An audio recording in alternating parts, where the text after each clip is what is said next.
Welcome back to the channel. Oh boy, good start. Welcome back to the channel, one and all. I woke up this morning and was thinking about something. I've been doing some field work and realized how well I throw certain molds and certain discs, and it got me to thinking, how well can I shoot just utilizing one mold or one disc for an entire round? So thanks to UDisc, they have a cool feature where you can go in and track your stats on a particular course and a particular layout. I honed in on the white layout out here at Heritage Pines, which is a mix of the longs and the shorts. Pretty challenging enough, especially for what I'm thinking I'm going to do today. So let's talk about that. The white layout out here is a good mix of longs and shorts, technical, left to right, right to left. So the plan is to do a one disc round, all tee shots, all up shots, utilizing one disc only. Hopefully I don't lose a disc halfway through the round. And then once I'm inside of circle 2 or circle 1, I can utilize my putters to close out the hole. The challenge is to try to beat my best overall score from the white layout, which currently sits at 7 under par. Now I brought this big, beautiful cart just for emotional support because I'm only going to throw the Stig from Cast to Plast discs. So why the Stig? It's a pretty versatile disc, as you can see from the flight numbers there. Kind of in that hybrid mid-range to fairway driver spot, like a Leopard, an old school Leopard from Innova. It's neutral enough to hold lines straight, but it can also get you turn. If you throw it soft enough, it can hold a little bit of hyzer or some flip up. I think for a course like this, where it's heavily wooded and it demands a lot of shot shaping and holding of lines for longer periods of time, this is going to be a great disc to tackle this challenge. I could be way wrong, and we're going to find out pretty early. So I'm going to warm up some shots, and then we're going to jump into it trying to beat 7 down. If I can't beat 7 down, which is my record, I will give away another disc on this channel. That'll be the 3rd giveaway just in the last couple recent videos. With that said, you know what time it is. It's time to fling some frisbees.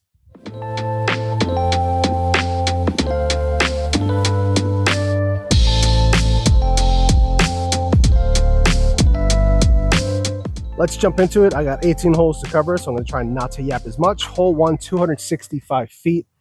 You've seen it on my channel a ton. Straight shot, a little bit of left finish. Straighter than it looks like. Fade just a touch in front of that purple tree. I think I just parked that, like hit your head on the basket part. Well, this is the start we all want. No need to get my real putters. I'll take 17 more of those, please.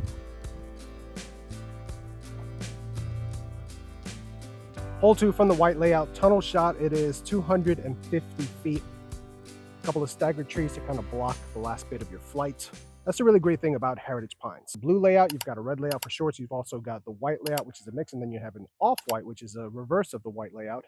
It just gives you so many different ways to play one course and kind of shot shape in different ways. And all the layouts have their own different type of challenge. It's really well thought out. That's why I love coming here so much. Oh, that's drifting. Ah, dang. Aim for the bigger left gap. I'm trying to play smarter these days in my ripe old age. Oh, that's too deep. Oh, never mind. I'm 15 feet. One thing I don't think I ever do with the Stig is throw for a 170-foot approach shot. But today, the Stig is going to do it all. All right, closer to 10 feet. Closer to 10 feet. Got motor vehicle services behind us, and they're always testing for licenses for cars and trucks. Hole 3 from the whites / the shorts. 600 feet on the dot. Main fairway, that middle tree divides either the left or the right side of the fairway. Then it is pretty much wide open. Goal here on the tee is just get out as far as you can. Shorten up that second shot.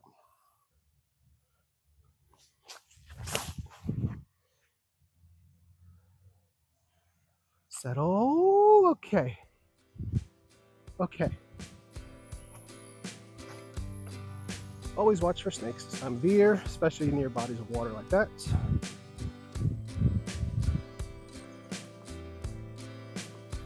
.360. I didn't even throw it that conservatively. It's so weak. these nice limbs hanging in my way. They're not even there. They're just gonna smack you in the face.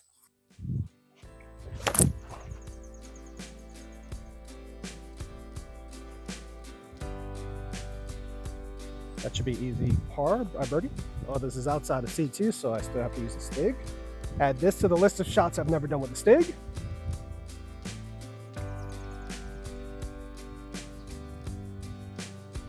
This is such a like gift birdie at only 600 feet, par 5. You have to take advantage.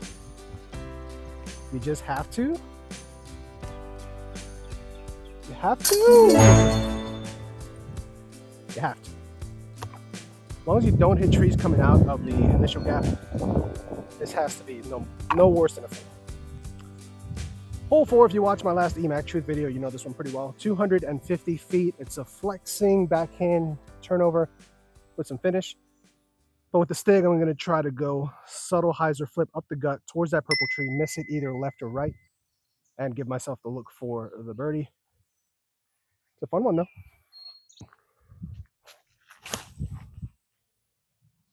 Missed that one. Oh, I hope that tracked it. That was so beautiful. That's why I've been digging the Stig so much. For shots like that, just a straight flip up, holds the line, glides, and then just has a very gentle finish. Kind of keeps you out of trouble. And on fairways like this that are lined with trees, left and right in the rough, staying in the middle is a must. It's one of those rounds where you start to wonder, why am I bagging so many discs when I'm 3 for 4 with this?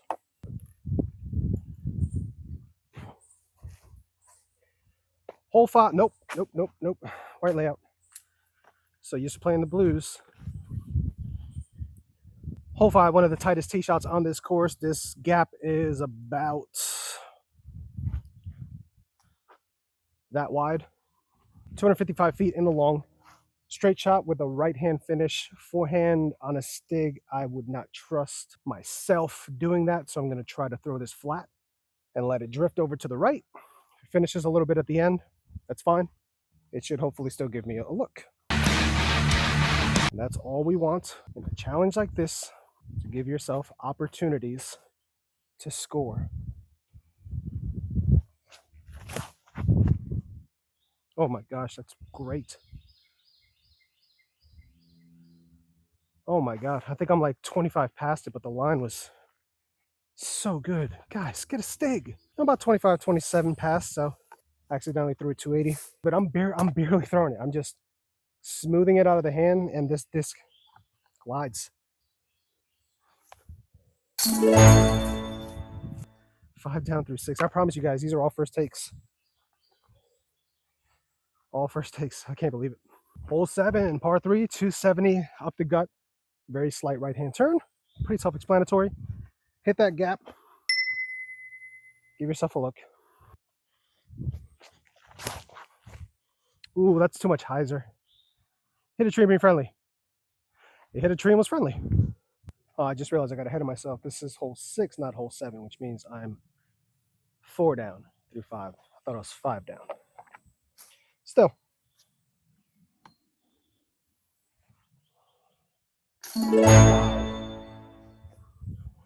Wow. Wow. Now I'm 5 down. Hole 7 from the longs is also the white, 285 feet. Straight tunnel where that next T sign is, there's a tree in front of it. You kind of want to bend left in front of that tree, push to that tree, and then forward left. The mistake that I make and a lot of people make is cutting in too early, and then you leave yourself pinched off and you don't have a clear look at the basket. So it's better to be straight than be left. So if I go towards it, that's fine. Just don't want to finish early left. And obviously you don't want to hit one of the 20 trees in the middle of the fairway either.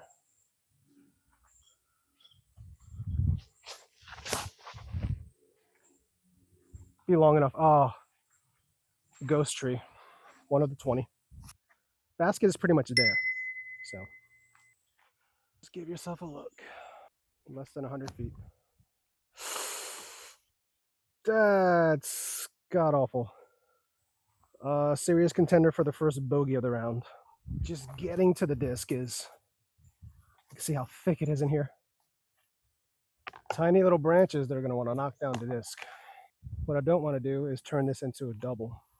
But nobody came here to see layups for bogeys.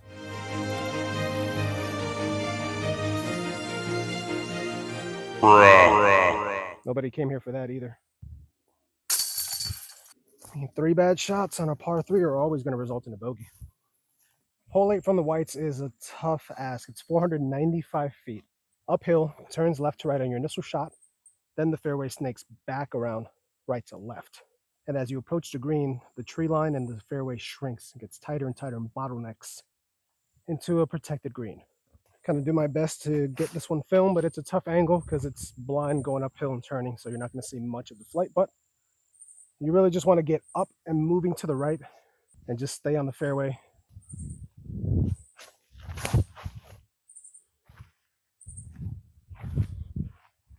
It's pretty much middle of the fairway, about 300 feet up. That's all I want. Purple dot tree is 270 according to the T sign uphill. Disc is another 15, 20 feet behind it. The problem here is the angle, as it turns so steeply. Try to shape a forehand turnover. That's too low. Maybe if I didn't throw such a wobble copter of a forehand with this. Gotta be honest, I don't love the feel of it for forehands. But that's fine. I would never really throw it for forehands unless I had to on a shot like that. Oh. I'm happy with the par on this hole with my full bag. So with 1 disc, over the moon. Hole 9, probably can't see from the camera, follows this fairway and then breaks right almost 90 degrees at the end of the tunnel. 300 feet. We're going to try to go kind of late turning backhand. See if we get the late drift. Boy, I've got hyzeritis right now. This is what happens when I'm a little tentative stepping up to a gap. I tend to put a little more hyzer on the disc because I'm afraid of turning my shoulders over too much and yanking it. So the result is I give it too much hyzer and I kind of back off of it. I end up trying to guide the disc versus trusting myself and throwing the disc on the line. And this is the result of that. I've got kind of a jump putt throw type of situation. There's also a little turnover line.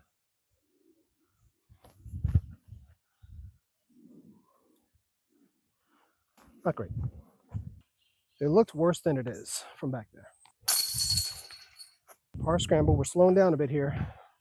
Hole 10 is always going to be the best hole out here because sponsored by us. 625 foot. It's listed as a par 5 on UDisc, and I'm going to play it as a par 5 even though it says a par 4 on there. You either shape your shot left to right. You can go hyzer flip up the left side and finishing right. You can try to force flex something up the early right-hand side, or just take your shot going right up the middle, hope you don't hit a tree. I'm not trying to cheat by playing this as a par 5 either. On the white layout, usually when we play this in my division, from the white, this plays as a 5.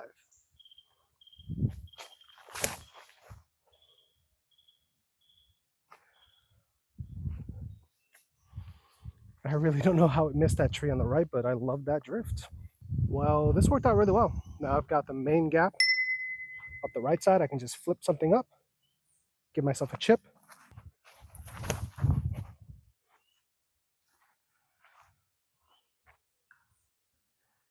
Yeesh. Good result for missing your line. Okay, it's just like your backyard, just with a much faster disc, not a putter. It's fan grip a Stig.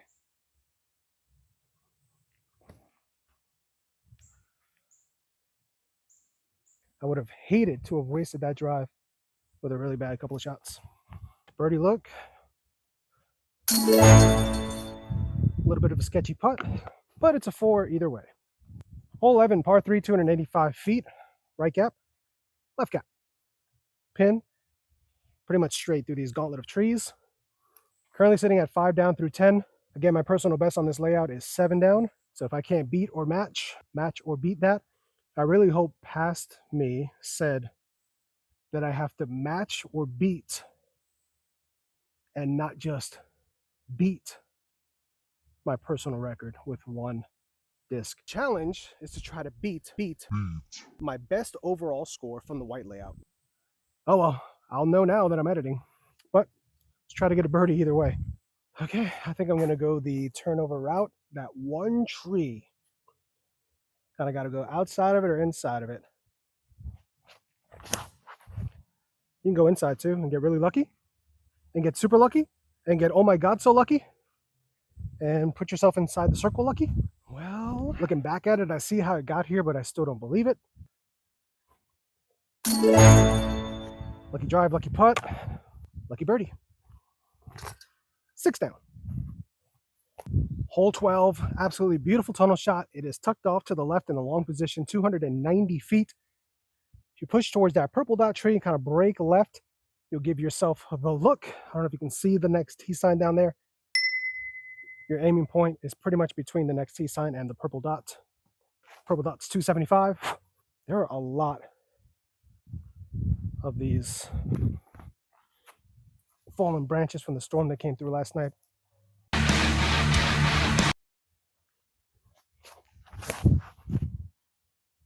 That's low. Oh no, I hit something too. Hit a root right before the short sleeve. Still have a birdie look, but it's a long one.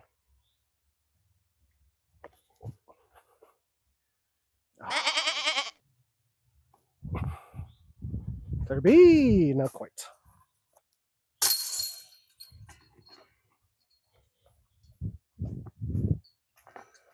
Now we're going to move on to some holes that I don't think I've filmed out here on the channel before, so some first looks. Hole 13 from the whites, 440 feet down this hallway, and then abruptly makes a 90-degree turn, goes all the way back into a guarded last third of the fairway that kind of shrinks and bottlenecks. I kind of wish we were playing this from the longs, because from the longs it's a 270-foot straight tunnel shot to that purple tree, and I throw the Stig all day on that shot. Here comes the bounce back. I have no idea what to throw from here. Maybe there? Maybe there? I don't know.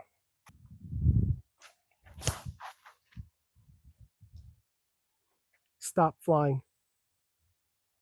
That's too far. Hole 13 is generally one of my favorite holes out here. It requires you to throw a straight shot and then another tunnel shot afterwards. I love a good par 4 that makes you execute 2 good shots to be rewarded with the birdie. I mean, just look at this fairway. It's just fantastic. Slight bend left to right, but I'm off in the garbage on the left. Oh, wow. Yeah, I really have nothing here. Okay. Just try to pitch back out, get in play, get back into play.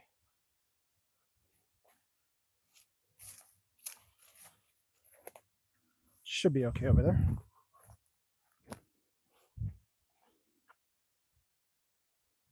Getting better at those approach sidearms with it. Par. Not the greatest results from the shorts on that hole. Hole 14 in the rare A position, 710 feet. Par 5, but I don't think it's actually in that position. I think it's in the par 4 position, which is a little bit shorter. Nonetheless, hyzer line up this right side, flip up this tight middle, turnover up the left side. This time of year, though, with a lot of foliage, that option kind of isn't really there. This is my nemesis hole, a hole that has hurt my feelings badly in the past.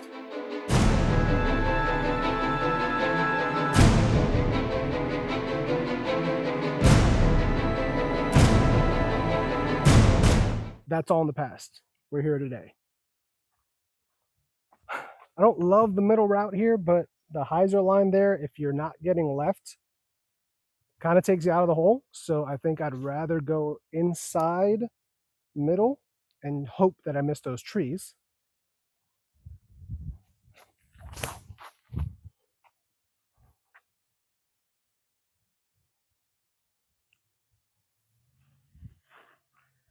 Wow, that's really, really good. That kind of reminded me of the shot on hole 4 where it just flipped up, rode straight, finished. That one I put a touch of hyzer on, so it held. Slight hyzer, flipped up, and then finished just enough. And I think if I'm on flat footing there, which I think I got far enough up there where I am, it's going to put me in a great position. It's also making me rethink some of the lines that I take out here on a regular basis with other discs. This is pretty good. Only thing I could really ask for is to be up there a little bit more, but for a neutral disc, this is about all you can ask for. I've got about 350 left. Nah, I think it's less than that. I'd say I'm probably right around 320, 327, like that.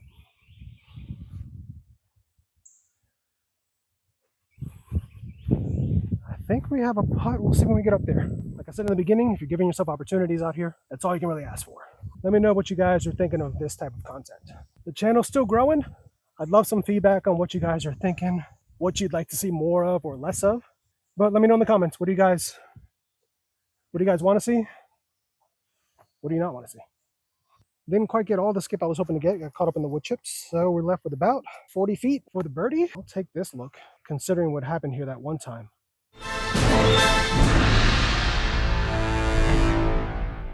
We're in the here now. In the present. We're looking at a birdie. That's what matters. That's what matters. Let's go.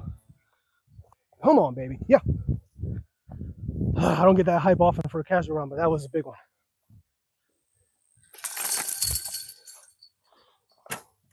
Oh, that felt so good. So good. Going into this, especially this hole. Hole 15, a little dinker, 180 feet. Down the hill, immediate danger left of the basket. There's out of bounds. Long of the basket, there's out of bounds. There's 100,000 trees in the way. There's 1, 2, 3 gaps to choose from. Kind of just poke and pray. Stay hydrated, as you can tell by my shirts. It is humid and hot out here. Mid-90s again. Almost want to throw a tomahawk. What if it works? What if that works? I don't even know how to throw a tomahawk. Here we go. Throw thumbers.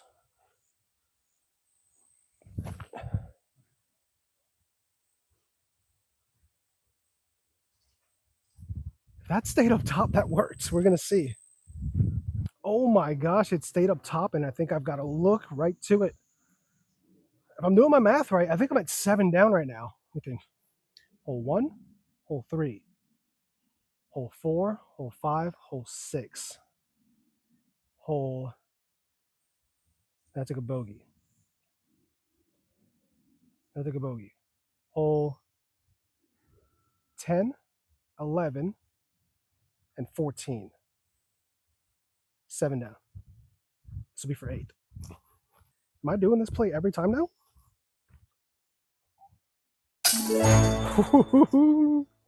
High but in, and in is in. 8 down with 3 to go. Hole 16. This one almost feels like I'm cheating because I throw this thing on this hole. It's 240 feet. Uphill, playing closer to 265. Flip something up on the right side. Push this line. A little bit of fade. You can cut inside and still give yourself a look.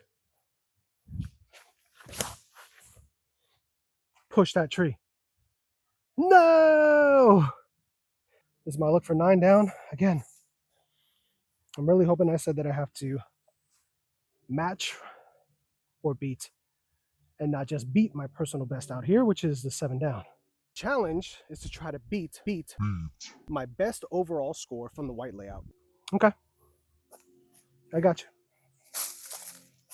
Whatever that guy said.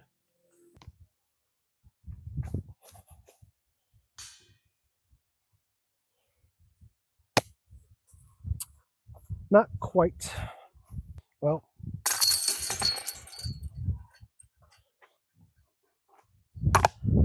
man, that's one I really wanted. 17's gettable, 18, not so much. Hole 17, again, I'm not playing from the blues. Hole 17, 250 feet. Straight shot, but it's not a straight shot. You've got the turnover line, you've got a sneaky hyzer line, you've got a forehand line. That splash pad is calling my name.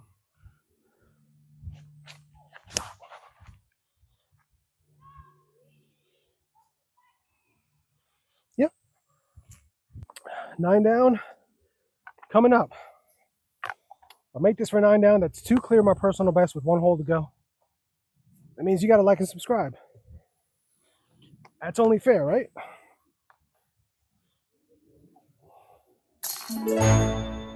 You know what to do. This disc has done it all today. You've seen it. Last hole of the day, 545-foot par 4. Hit this gap. If you can be up on the top right, it kind of opens up your second shot as the hole kind of breaks left about 45 degrees. Very tough ass because you're going uphill and then you're having to manage a gauntlet of trees on your second shot with some stability finishing left. Getting a par on here feels fine with my regular bag, so that's all I'm shooting for with this.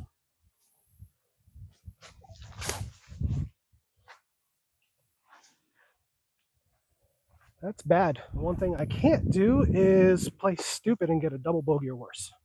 Bogey at worst is the goal. Kind of in trouble here, but we can manage this. Just need to get some forward progress up the fairway. Backhand out of the question. Down, down, down, down. That's okay. That's parable. Not horrible. Parable. Not horrible. Parable. I gotta admit, guys, I'm a little nervous. I'm an upshot away from a personal best on this course, on this layout. 222 feet. Part of me kind of wishes I shot 4 over and be like, well, this was stupid. But the fact that I'm 9 down makes me think that playing with an entire bag is stupid. We use our Ezra Robinson Dirty Birdie marker.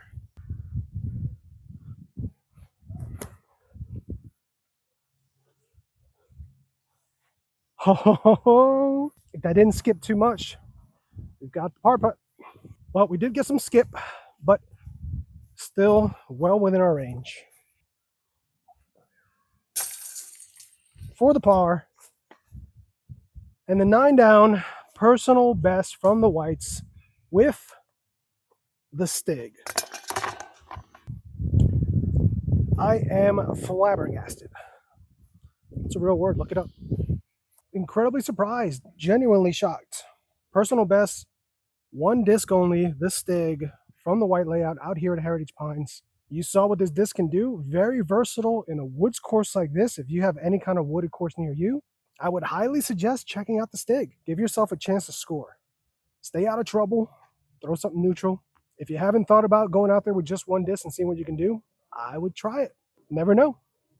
At the very worst, it's going to help you learn a disc better than you did before. I want to thank Infinite Disc as always. You can check out their link down below to get your hands on one of these. I'm going to order some more because this is the only one I have. And now that I know how really valuable it is, I want more as backups. Hope you guys enjoyed it. Let me know in the comments what you want to see next. Now that you're done watching, get out there, fling some frisbees. I'll see you next time. Until right now. Come on!